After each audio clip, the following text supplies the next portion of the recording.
watermelons there.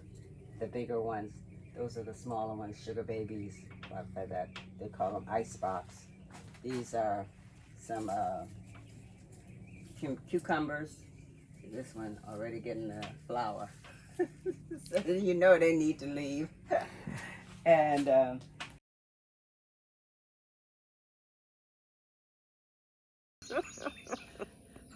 how do you feel to see these kids? You know, because I assume that you sometimes start with them very, very young and to see them grow up and change. How do you feel to see that happen? It just gives me more motivation, more love, and knowing that we're doing something that's making a difference. And you know, for our granting, you know, whenever you put in a proposal, and all the time they want you to, how you measure success. You know, that's how I measure success. Is when someone can come back to me and say, you know what, I was in, and we see them all the time in the street. Miss Green, I was in your play. I was in that play. I said, what play? He said, the one where we had to dress up like old people. I said, do you remember your part? No, I don't remember the part, but I remember being in the play. I said, well, you got to remember that part, because that's what we taught it to you, so you could take it and share it with other people and let them know the history of the island, or something about the history of the island. But yeah, or coming up and say, you know, I'm a short order cook now at such and such, such and such.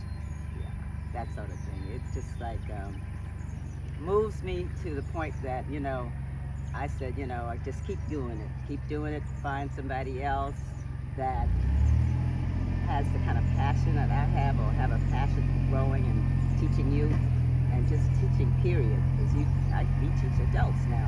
When they come to pick up the plants with the kids, and some that don't have kids in our program, they want a box and a plant and some plants as well. Just to teach them, you know, and to give them that background of how important it is that you can say, I know how to grow something. You know, I know how to put a seed in the ground, nurture it, give it what it needs, and see the fruits of my labor. I mean, I tell them, that's one of the greatest, I guess, besides birthing a child, joy there is seeing what you've nurtured, and then now you're able to share it with your family and have a meal right from your farm, right from your garden. That's a wonderful feeling. It's a wonderful feeling.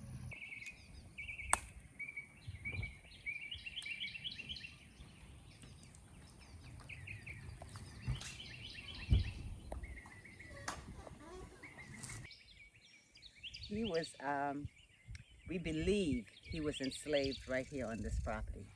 He bought the land from a slave owner that owned this property in 1865.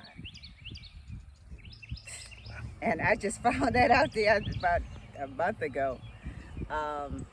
And so when he bought this property, he shared it with his